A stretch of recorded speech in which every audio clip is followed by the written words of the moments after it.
আপনার জীবনে টানাপোড়েন চলছে, অনেক সমস্যা, জর্জরিত হয়ে গেছেন। ভাবছেন কি করবেন। হয়তো কোনো বাড়ির কোনো গুরুজন বা আপনার কোনো কলিগ আপনাকে হয়তো পরামর্শ দিয়েছে যে একজন ভালো অ্যাস্ট্রোলজারকে দেখান না, দেখ না কোনো সমস্যার সমাধান হয় কি না। আপনি হয়তো তাদের কথাও শুনেছেন, পৌঁছে গেছেন কোনো একজন নামকরা অ্যাস্ট্রোলজারের কাছে। আপনার সমস্যার কথা তাকে বলেছেন, তিনি আপনার হরোস্কোপ বিচার করেছেন এবং কিছু রেমেডিও আপনাকে নিতে হয়েছে। আপনি রেমেডিগুলো নিয়েছেন, ধারণ করেছেন, বেশ কয়েকটা মাস কেটে গেছে, কিন্তু কোনো সুরাহা আপনার জীবনে আসেনি। আপনি হতাশ হয়ে পড়েছেন, অবসাদে ভুগছেন। ঠিক এই সময় আরও একজন কেউ আপনাকে কোনো আরেকজন অ্যাস্ট্রোলজারের ঠিকানা দিলেন, বা আপনি নিজেই হয়তো ইউটিউব ঘাঁটতে ঘাঁটতে কোনো একজনের কাছে আবারও পৌঁছে গেলেন। তার সঙ্গেও নিজের সমস্যা নিয়ে আলোচনা করলেন, সমাধানের পথ তিনি হয়তো বলে দিলেন, কিন্তু তার রেমেডি ব্যবহার করেও আপনার জীবনে কিছুই সমাধান আসছে না। খুব চিন্তার বিষয়। আমি ভালো ভালো অ্যাস্ট্রোলজার দেখালাম, রেমেডি গ্রহণ করলাম, তারা যা বললেন, তবুও কেন আমার জীবনে সমস্যার সমাধান হচ্ছে না? একটা প্রশ্নবোধক চিহ্ন আপনাকে ঘিরে ধরল। আর আজকের আমার যে বিষয়, ঠিক এখান থেকেই তার উৎপত্তি।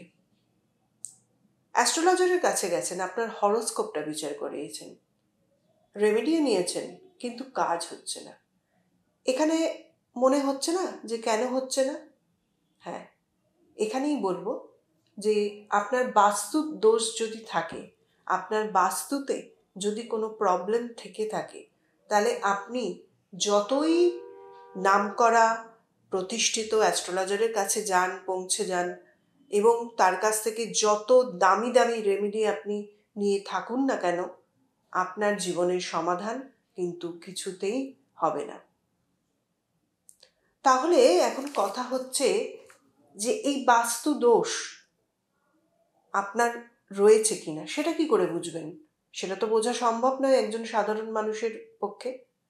কিন্তু আজকে আমি কয়েকটা ইম্পর্ট্যান্ট জিনিস আপনাদেরকে বলবো, যেখান থেকে আপনারা খুব সহজভাবেই বুঝতে পারবেন, কারোর কাছে যাওয়ার প্রয়োজন নেই, সহজভাবেই নিজেরাই বুঝতে পারবেন যে হ্যাঁ, আপনার জীবনে বা আপনাদের বাড়িতে কোনো বাস্তুদোষ রয়েছে কিনা।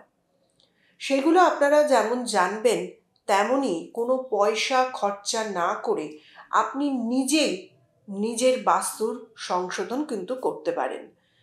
সেই টিপসগুলো আমি কিন্তু আপনাদেরকে বলে দেব, এবং সেটা যদি আপনি নিয়মিত ব্যবহার করেন, তাহলে অবশ্যই, আমি খুব জোর গলায় বলছি, অবশ্যই আপনি কিন্তু সমাধান পাবেন। তখন কিন্তু আপনার রেমেডিগুলো যদি সঠিকভাবে আপনি গ্রহণ করে থাকেন, তখন আপনার রেমেডিগুলো কাজ করবে। তাহলে আমি বলি প্রথম থেকে যে আপনার বাস্তুদোষ আছে কি না সেটা আপনি নিজেই একবার মিলিয়ে নিন। প্রথম কথা, আপনি ইনকাম করছেন, কাজে বেরোচ্ছেন, মোটামুটি ভালোই ইনকাম করছেন, তবুও টাকা যেন ধরে রাখতে পারছেন না। এই টাকা মাসের প্রথমে আসার আগেই আপনার কিন্তু ব্যয়ের লিস্টটা তৈরি হয়ে যাচ্ছে, কোথায় কোন খাতে কত টাকা খরচা হবে, ধরে রাখতে পারছেন না টাকা। অথচ ইনকাম যে খুব কম করছেন তা না, ভালোই ইনকাম করছেন, টাকা রাখতে পারছেন না, সঞ্চয় হচ্ছে না।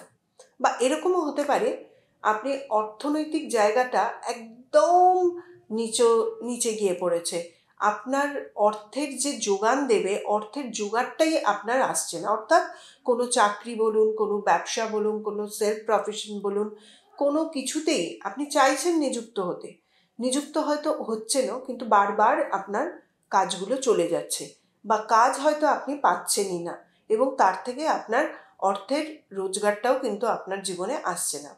তাহলে অবশ্যই আপনার বাস্তু দোষে কিন্তু আপনি জর্জরিত।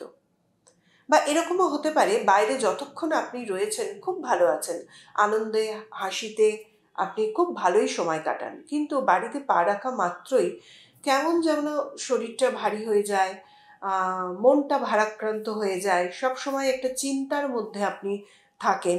বা বাড়ির যারা রয়েছেন অন্যান্য সদস্যরা, তাদের সাথে কারণে অকারণে বাক বিতণ্ডায় আপনি জড়িয়ে পড়ছেন। একে অপরের সঙ্গে কলহ বিবাদ আপনাদের বাড়িতে লেগেই রয়েছে, কিন্তু কোনো এমন কিছু ঘটনাই নয় যে যার জন্য প্রচুর ঝগড়াঝাটি চেঁচামেচি করতে হবে। কিন্তু আপনাদের বাড়িতে শান্তির পরিবেশ কিন্তু থাকছে না। তাহলে জানবেন কোনো নেগেটিভ এনার্জি আপনাদের বাড়িতে রয়েছে, যেখান থেকে একটা বাস্তুর প্রবলেম সৃষ্টি হচ্ছে।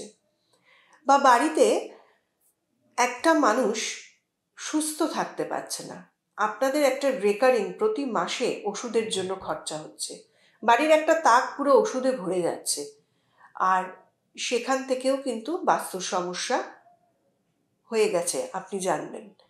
আর একটা কথা বলি যে বাড়িতে একজন যদি সুস্থ হয় তাহলে আর একজন অসুস্থ হয়ে যাচ্ছে, মানে ডাক্তার আর ঘর এটা আপনাদের জীবনে লেগেই রয়েছে। বা একই মানুষ একটা হয়তো কাচকে কান দেখালো, কানের ডাক্তার দেখালেন, ইএনটি স্পেশালিস্টের কাছে গেলেন, আপনি খরচা করে দেখালেন, মানে ওষুধ খাচ্ছেন, সেই ওষুধটা শেষ হতে না হতেই দেখা গেল আপনার ডায়াবেটিস ধরা পড়েছে। সেই জায়গাটা আবার যদিও বা ডাক্তার দেখিয়ে আপনি ঠিক করলেন, তারপরে রাস্তা দিয়ে চলতে গিয়ে দেখা গেল পাটা এমন মোচড় খেলো যে আপনাকে বেশ কিছুদিন বেড রিডেন হয়ে যেতে হলো।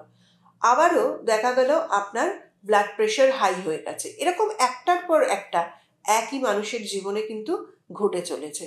রোগ যেন কিছুতেই আপনাকে পিছু ছাড়ছে না। স্বাভাবিকভাবেই মনে হয় তখন যে আমাকে তাহলে কি কেউ ব্ল্যাক ম্যাজিক করলো, আমার মানে ওপর কি কেউ জাদুটোনা করলো? সেটা হয়তো করলেও করতে পারে, তার জন্য আমার ছক দেখার প্রয়োজন রয়েছে। কিন্তু সাধারণভাবে আমি বলি, এক হতে পারে আপনার ইমিউনিটি পাওয়ার খুব কম, আরেক হতে পারে যে আপনার বাড়িতে বাস্তুর দোষ রয়েছে। সেই কারণে কিন্তু আপনার একটার পর একটা রোগে আপনি আক্রান্ত হচ্ছেন। তো এখান থেকেও আপনি জানবেন যে কিছু সমস্যা আপনাদের বাড়িতে কিন্তু নিশ্চয়ই রয়েছে। আরেকটা কথা বলি, আপনার বাড়িতে যে কলগুলো রয়েছে সেই কলগুলো থেকে অবিরত টিপ টিপ টিপ করে যতই আপনি জোরে আটকান একটু একটু করে যেন জল পড়ে যায়।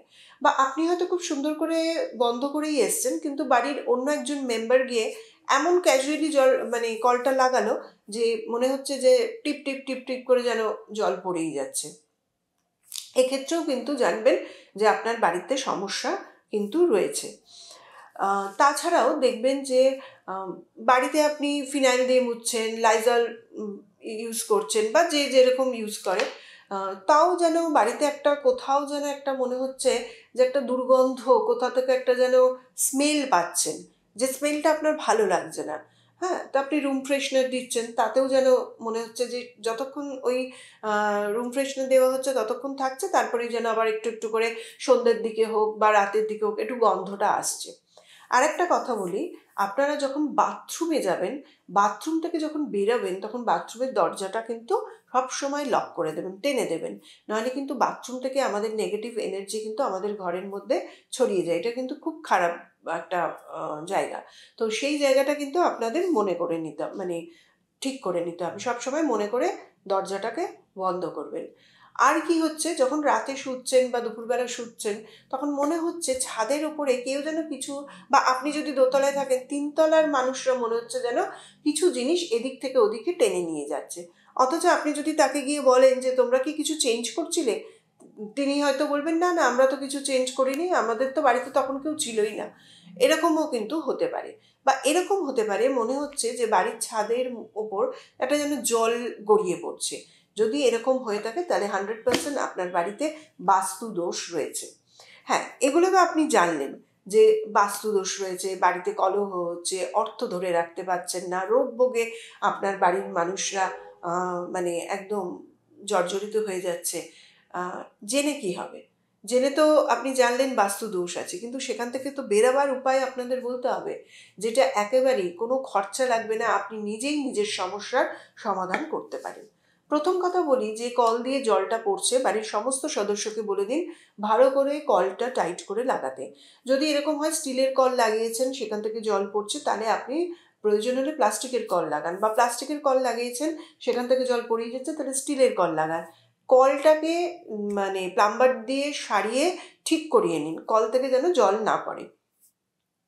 তারপর হচ্ছে প্রতিনিয়ত সন্ধেবেলা আমরা অনেকেই না এখন কাজে এত ব্যস্ত হয়ে পড়েছি যে সন্ধেবেলা করে আমাদের সন্ধে দেওয়ার সময়টুকুও থাকে না। আপনি বাড়ি থেকে হয়তো সন্ধেবেলায় নেই, কিন্তু যখন বাড়িতে ফিরছেন, যদি বাড়িতে থাকছেন বা যদি অন্য কেউ আপনি ছাড়াও সন্ধে দিতে পারেন, তাহলে সন্ধে ধূপ দিয়ে সব ঘরে ধূপ দিতে বলবেন। যদি মনে করেন যে আমি সন্ধেবেলাটা ঠিক থাকতে পারছি না, যখন ফিরছেন তাহলে তখন অন্তত ধূপ জ্বালান। তুলসী গাছ থাকলে সন্ধেবেলা একটা তুলসীতে প্রদীপ দিন। তারপরে হচ্ছে যে ধূপ তো জ্বালাবেন, তার সঙ্গে ধুনো জ্বালানোর রীতিটাও কিন্তু এবার আপনি শুরু করুন। ধুনো জ্বালিয়ে ঠাকুরকে দেখিয়ে প্রতি ঘরে ঘরে ধুনো দিন, যেটা আগেকার দিনে আমাদের ঠাকুমা দিদিমারা করতো, কিন্তু তারপর জেনারেশন ওয়াইজ আমাদের মারাও হয়তো কিছুটা করেছেন, তারপর আমরা হয়তো এখন সেইভাবে করতে পারি না। কিন্তু যদি আপনি সেই ধারাটাকে বজায় রাখেন, তাহলে কিন্তু আপনার পরের জেনারেশনও আপনার থেকে কিন্তু এগুলো আয়ত্ত করবে। তাই ধুনো জ্বালানোর ব্যবস্থা করুন, ধুনো দিন প্রতি ঘরে ঘরে। তাছাড়া কর্পূর জ্বালান। কর্পূর অনেক নেগেটিভ জিনিস আমাদের বাড়ি থেকে কিন্তু দূর করে দেয়। আমি আমার একটা আগের ভিডিওতেও বলেছিলাম, আবারও আমি বলছি, কর্পূর দানি কিন্তু পাওয়া যায়। এমনি কর্পূরদানি যেটা দিয়ে আমরা ঠাকুরকে আরতি করি, সেটাও আপনি ঠাকুরকে সন্ধে যখন দিচ্ছেন তখন কর্পূর দিয়ে একবার সন্ধেবেলা আরতি করে দিন। তাছাড়াও আপনি ঘরে কর্পূরদানি পাওয়া যায়, বিভিন্ন সোশ্যাল সাইট আছে, সেগুলো থেকে আপনি একটা কিনে নিতে পারেন। বেশি দাম না, 250-300টা 350-র মধ্যে আপনি পেয়ে যাবেন। সেখানে একটা কর্পূরদানির মধ্যে কর্পূর দিন, সেখানে এসেন্স অয়েল দিন। সেটাও আপনি ওই সোশ্যাল সাইটগুলোতে পেয়ে যাবেন। এসেন্স অয়েল দিন, আর অন্তত মিনিট 15-আধ ঘন্টা আপনি কিন্তু ওই কর্পূরদানিটা একটা ঘরে জ্বালালেই হবে, সব ঘরে জ্বালাবার দরকার নেই। আপনি একটা ঘরেই কিন্তু জ্বালিয়ে রাখুন, তাহলে কিন্তু অনেক নেগেটিভ জিনিস আপনার বাড়ি থেকে দূর হয়ে যাবে। আপনি অনেকটা 1 মাস ব্যবহার করে দেখুন, অনেকটা আপনি ভালো থাকতে পারবেন। তারপর প্রতি দরজায় আপনি কিন্তু ওম, স্বস্তিক আর ত্রিশূল, মেটালের পাওয়া যায়, প্লাস্টিকেরও পাওয়া যায়, প্লাস্টিকেরগুলো লাগাবেন না। মেটালের ওম, স্বস্তিক আর ত্রিশূল পাওয়া যায়, সেটা প্রতি ঘরের দরজার বাইরে বাইরে ওগুলোকে লাগিয়ে দিন। তাহলে কিন্তু একটা অভূতপূর্ব ভালো ফল পাবেন। যে কলহ বিবাদ আপনার বাড়িতে লেগেছিল, সেখান থেকে কিন্তু অনেকটাই আপনি ভালো থাকবেন, নিরাপদ বোধ করবেন। তো সেই জায়গায় আমি বলবো যে এইগুলো কিন্তু আপনি ব্যবহার করা শুরু করে দিন। আর কি করবেন, মোটা দানার যে নুন পাওয়া যায়, যখন আপনি ঘর মুছছেন, যদি আপনার বাড়িতে যে মেড আছে সেও যদি ঘর মুছে বা আপনি মুছছেন, সেখানে মোটা দানার নুন একটু করে দিয়ে দিন। যা দিচ্ছেন জলের মধ্যে, তার সাথে একটু মোটা দানার নুন দিয়ে দিন। সেটা কিন্তু বাস্তুদোষ একেবারে কেটে যায়। তো আপনি এটা ব্যবহার করুন। এছাড়াও বাথরুমের মধ্যে কাচের বাটিতে আপনি এই রাখুন, ওই মোটা দানার নুন রাখুন। আর সেটা কিন্তু যদি প্রতি সপ্তাহে চেঞ্জ করতে পারেন ভালো। একটা ডেট ধরুন সোমবার করে, আমি প্রত্যেক সোমবার আমি ওই কাচের বাটিটার নুনটা চেঞ্জ করব। আর যদি না পারেন, তাহলে অন্তত 15 দিন অন্তর আপনি ওই কাচের বাটির নুনটাকে চেঞ্জ করে নিন, তাহলেও কিন্তু আপনি খুব ভালো ফল পাবেন। এছাড়া আমাদের বাড়িতে আমরা দেখবেন গামছা, মানে বাইরে থেকে এলাম, জামা কাপড়গুলো নয় দরজার ওপরে, নয় একটা দড়ির মধ্যে ঝুলিয়ে রাখি। লুঙ্গি বা আমাদের ইনার গার্মেন্টস, এগুলোকে আমরা ঝুলিয়ে রাখি। এটা কিন্তু ভীষণ একটা বাজে জিনিস। এগুলো কি মানে ঝুলিয়ে রাখবেন না, লোকের চোখের সামনে রাখবেন না। যদি পারেন আপনি ওয়ার্ড্রবে রাখুন, বা এমন কোনো জায়গায় রাখুন যেটা আপনি দেখতে পাবেন না, মানে সবার অলক্ষ্যে রাখুন, তাহলে কিন্তু এটা ঠিক থাকবে। আর অবশ্যই ঘরের মধ্যে কিন্তু কোনো দড়ি টড়ি টাঙাবেন না, এটাও কিন্তু একটা নেগেটিভ বার্তা আমাদের জীবনে এনে দেয়। এছাড়া প্রতিনিয়ত আপনাকে ঘরদোর কিন্তু পরিষ্কার করতে হবে। যদি অগোছালো থাকে, নোংরা থাকে, এই নোংরা থেকে আমাদের কিন্তু যত বিপত্তি শুরু হয়। তাই ঘর আপনাকে পরিষ্কার রাখতে হবে। ঘরে যদি ঝুল জমে, ঝুলটা কিন্তু তাৎক্ষণিক আপনাকে ঝেড়ে দিতে হবে। পাখাতেও দেখবেন অনেক সময় ঝুল পড়ে যায়, সেই পাখা রীতিমতো আপনাকে নিয়মিত পরিষ্কার রাখতে হবে। ঝুল যখনই ধরুন আপনি এই সপ্তাহে, আজকেই হচ্ছে শুক্রবার, আপনি করলেন, পরের বুধবারই দেখছেন আবার ঝুল পড়ে গেছে, কোনো ব্যাপার নেই যে আপনাকে প্রতি মাসে করতে হবে। আবার আপনি বুধবারে ঝুলটা ঝেড়ে দিন, কারণ আপনার বাড়িতে বাস্তু প্রচণ্ডভাবে খারাপ, ওই জন্য আপনার বাড়িতে বারবার ঝুল জমছে। তাছাড়া ঝুলের মধ্যেও দেখবেন একটা মাকড়সার জালের মতো তৈরি হয়ে যায়। আপনি ডাস্টিং করছেন, তাও দেখবেন মাকড়সার জাল তৈরি হয়ে যাচ্ছে। তো সেইগুলোকে প্রতিনিয়ত পরিষ্কার করুন, ডাস্টিং করুন প্রতিদিন বাড়িঘর, একদম পরিষ্কার পরিচ্ছন্ন রাখুন, ভালো সুগন্ধি জ্বালান। তাহলে অবশ্যই বাড়ি থেকে যে বাস্তু দোষে আপনি এতদিন বুঝতে পারেননি কেন আপনার ভালো হচ্ছে না, সেখান থেকে অনেকটা কিন্তু আপনি ভালো থাকতে পারবেন। এরপর বলবো, আমাদের চুল আঁচড়াতে গেলে স্পেশালি মেয়েদের থোকা থোকা দেখবেন অনেকের চুল উঠছে। আমরা কি করি, চুলটাকে নিয়ে হয়তো ডাস্টবিনে ফেলে দিই। যদি ডাস্টবিনে না ফেলি, এরকম চুল আমাদের দেখতে পাই যে বাড়িতে এরকম চুলের গোটা গোটা পড়ে রয়েছে। তো সেই ক্ষেত্রে আমি বলবো একটা বক্স বানান, সেখানে চুলের যে প্রতিদিন আঁচড়াচ্ছেন সেই চুলটাগুলোকে জমা করুন, অন্তত একদিন আপনি ডাস্টবিনে ফেলে দিন। আর চুল পড়ে থাকলে আর আপনি ডাস্টবিনে ফেলে দিলেন তা কিন্তু করবেন না, এগুলোকে একটা জায়গায় রাখবেন, রেখে একদিনে ফেলে দেবেন। তাহলে কিন্তু এই চুল থেকেও কিন্তু আমাদের নেগেটিভ এনার্জি ছড়িয়ে পড়ে, আমাদের বাস্তুতে প্রবলেম তৈরি হয়ে যায়। এবং তার সাথে সাথে আমি বলবো যে অনেক সময় কি হয়, আমাদের বাড়িতে কনস্ট্রাকশন হচ্ছে এবং কনস্ট্রাকশনটা পুরো শেষ হয়নি, তার ওপরে যে ছাদের উপরে দেখবেন একটা শিকের মতো থাকে, সেই শিকটা কিন্তু খুব খারাপ। যে বাড়িটা তৈরি করছে তাকে বলুন যে সেখানে কিছু একটা ব্যবস্থা করে দিতে, বাড়ির ওপরে যেন শিক এরকম উঠে না থাকে। এখান থেকেও কিন্তু বাস্তুর নানা রকম সমস্যার তৈরি হয়। আর একটা কথা বলি যে দেখুন, আমাদের রান্নাঘরে আমরা রান্নার জিনিস রাখি, বসার ঘরে আমরা সাজিয়ে গুছিয়ে রাখি, আমাদের শোয়ার ঘরে, আমাদের বেডরুম আমরা খাট টাট রাখি, পড়ার ঘরে বই খাতা থাকে। তেমনই আমাদের ঠাকুরেরও একটা ঘর থাকে বা ঠাকুরের একটা আসন থাকে, সেইখানে আপনি ঠাকুর রাখার চেষ্টা করুন। প্রতি ঘরে ঘরে ঠাকুরের ক্যালেন্ডার, ঠাকুরের ছবি, এগুলো কিন্তু রাখবেন না। ঠাকুরেরও একটা জায়গা আছে, তাকে সেইভাবে সম্মান দিয়ে ঠাকুরকে রাখার চেষ্টা করুন, সেইভাবে আরাধনা করুন। আধ্যাত্মিকতার কিন্তু অনেকগুলো জিনিস আছে। সব ঘরে ঠাকুর রাখলাম মানেই আমি কিন্তু প্রচণ্ড স্পিরিচুয়াল এবং প্রচণ্ড আমি ধার্মিক, তা কিন্তু নয়। ঠাকুরের যে জায়গা, ঠাকুরের স্থানে ঠাকুরকে রাখুন না। কিন্তু এটা অনেকেই বলতে পারেন, কারণ ঠাকুরকে আমি সব জায়গায় রাখতে পারি না, ঠাকুরের স্থান তো সর্বত্র। হ্যাঁ, ঠাকুর সব জায়গায় রয়েছে, কিন্তু আপনি আপনার বাড়িতে আপনি ঠাকুরের যে নির্দিষ্ট জায়গা করেছেন সেখানে ঠাকুরকে বিরাজ রাখুন, তাহলে কিন্তু অবশ্যই আপনি একটা ভালো ফল পাবেন। তাছাড়া দেখুন, আমাদের যে ডাক্তার দেখাচ্ছি, আমাদের প্রেসক্রিপশন, আমাদের এক্সরে প্লেট, আমাদের নানা রকম যে রিপোর্টগুলো আসে, সেইগুলো আপনি চোখের সামনে রাখবেন না। বারবার যদি ওইগুলো দেখেন, বারবার যদি ওষুধের তাকে ওষুধগুলো দেখেন, এখান থেকেও কিন্তু একটা অ্যাকশন রিয়াকশন, আপনারা তো পড়েইছেন নিউটনের থার্ড ল। তো একটা জিনিসের যেমন রিয়াকশানও কিন্তু আমাদের সমান ও বিপরীতমুখী হয়ে থাকে। তাই যখনই আমি তাকে দেখছি, সেও কিন্তু আমাকে অ্যাট্রাক্ট করছে। তাই ডাক্তার দেখান, প্রেসক্রিপশন, এক্সরে অন্যান্য জায়গায় আপনি ঢুকিয়ে রাখুন। যদি কোথাও রাখার জায়গা নাও থাকে, আমাদের খাটে যে গদির নিচে আছে সেখানে অন্তত রেখে দিন, যাতে এক্সরে, প্রেসক্রিপশন এগুলো আমাদের সবসময় চোখে না পড়ে। ওষুধটাকেও আলাদা করে রাখার চেষ্টা করুন। এবং যদি পারেন তো সত্যনারায়ণ পুজো ঠাকুরমশাইকে ডেকে 5বার বছরে কিন্তু বিশেষ বিশেষ 5বার পুজোটা সত্যনারায়ণ বাড়িতে করুন, হোমযজ্ঞ সহযোগে। যদি এগুলো করতে পারেন, তাহলে কিন্তু আপনি বাস্তু দোষ থেকে নিজেদেরকে মুক্ত করতে পারবেন। আর একটা কথা বলি, আমাদের বাড়িতে এখন সবারই কাজের মানে হেল্পার থাকে। তো আমরা কি করি, রাতে খাবার খেয়ে অনেক সময় কি হয়, অনেক যারা আমাদের হেল্প করেন তারা কিন্তু রাত্রিবেলা অনেক সময় আসেন না, তো আমাদের এঁঠো বাসনগুলো পড়ে থাকে। সকালবেলাও আমাদের এঁঠো বাসন কখন ওরা এসে মাজবে তখন পড়ে থাকে। তো আমি বলবো যে এঁঠো বাসন রাখা কিন্তু একেবারেই চলবে না। আপনি খাচ্ছেন, এখন তো দেখুন আমাদের অনেক রকম সুবিধা হয়ে গেছে, এখন কলবারে গিয়ে আমাদের মাজতে হয় না। আমাদের এখন অ্যাটাচ সরাসরি রান্নাঘরের সাথে একটা বেসিন লাগানো থাকে, আমরা সিঙ্ক থাকে, আমরা সেখানেই বাসনগুলো ধুয়ে নিতে পারি। তাই বলবো যে যখনই এঁঠো বাসন পড়ছে আপনি মেজে তুলে রাখুন, ওটাকে কিন্তু রেখে দেবেন না। এখান থেকেও দেখবেন অনেক নেগেটিভ এনার্জি, বাস্তু দোষের সৃষ্টি হয়। একটা খারাপ কিছু আমাদের ঘরের মধ্যে ঘুরে বেড়ায়, একটা বার্তা এনে দেয় যে তোমার জীবনে কিছু খারাপ ঘটছে।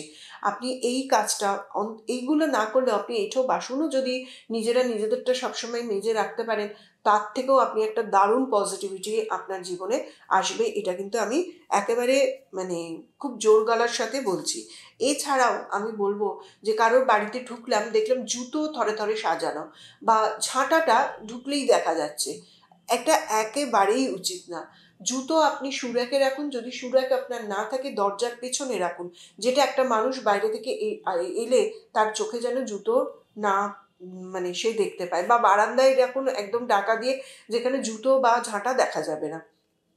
তা আমি বলবো এই ছোট ছোট টিপসগুলো, যদি আজকে একটা অমূল্য টিপস দিলাম বা বাস্তুর ক্ষেত্রে, এগুলো ফলো করলে আপনারা কিন্তু দারুণ উপকার পাবে।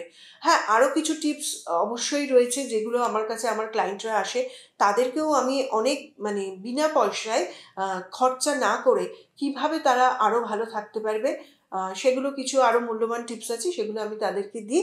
তবে আমি কাউকেই বলবো না যে আমার কাছে এসে আপনারা এই টিপসগুলো নিন, আপনারা এগুলোকেই ফলো করুন। ফলো করে যদি ভালো থাকেন, তখন আবার যদি মনে হয় যে হ্যাঁ আমার 70% কেটে গেছে, তাহলে আপনারা আসুন সেই অমূল্য টিপসগুলো পেতে। নাহলে আমি বলবো যে আগে এগুলো ফলো করুন 3 মাস 4 মাস, তারপরে বুঝবেন যে আপনারা কতটা ভালো রয়েছেন।